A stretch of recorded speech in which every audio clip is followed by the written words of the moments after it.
It is morning, the sun is about to rise, and I have found my camera stabilizer so I can stand and film without making any of you dizzy. How about that? So I'm gonna have a bit of a knit just now and get myself a cup of tea. Guess what's behind this door? If it isn't a dough to make bread. Alright, we are ready to start baking bread. So just to recap this recipe for those of you who don't know, I put 500 grams of flour into this bowl and I put 1/4 to 1/2 teaspoon dry yeast and 1.5 teaspoon salt. Make sure the yeast and the salt are not touching before you stir everything together. Then pour in about 400 milliliters of water.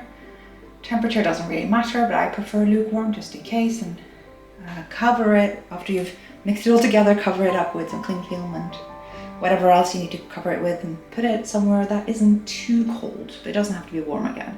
And leave it for about 12 to 16 hours. And now you have this goopy dough here that I'm going to pour out.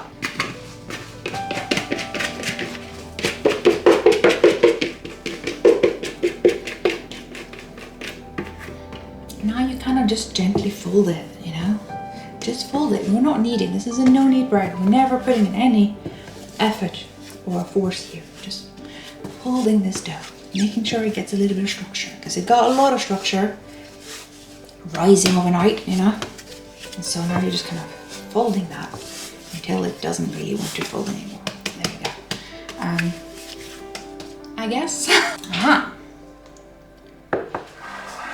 I kind of like to split it into like 8 pieces. You can do probably 12 if you put your mind to it, but I quite like 8. Good size bread rolls right there. Wait, I'm gonna save this for tomorrow because we don't tend to eat all of it in one day. Let's do that. We'll do 4 pieces today. Because you can refrigerate this for a little while. Why'd I do that? We're doing 4 today, so I can have 2, and my flatmate can have 2.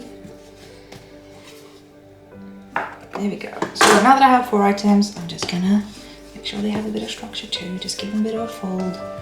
Again, I'm not kneading. There's no force put in here. We're just literally folding until we have something that's gonna like not just flop over, because that's what they kind of do when they don't have that structure.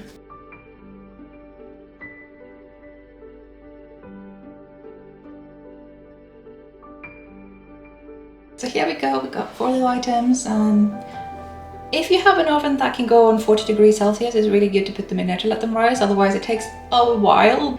Let them rise a bit before putting them properly in the oven on about 200, 220 degrees for about half an hour-ish. Just pay attention to them and take them out when they're browned.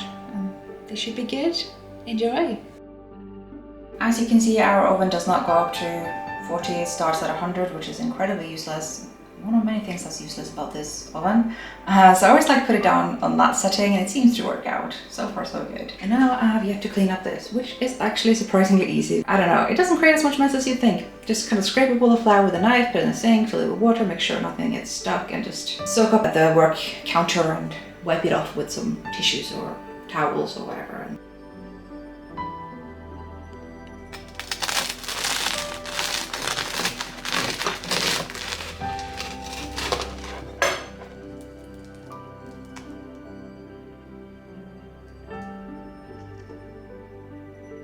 Hi, so I was feeling a little queasy today, feeling a little bit unwell, and I was like, oh no, is today the day? Has the day come? Oh no. We've got these little COVID tests that you can get for free from the NHS, which is great. And we just keep them around so that we can test ourselves every now and then, and I just did, and oh thank goodness. That is not C for COVID, that is C for control, which means if you're in T for test, that means you have COVID. And I do not, so nobody's gonna come between me and my nephew.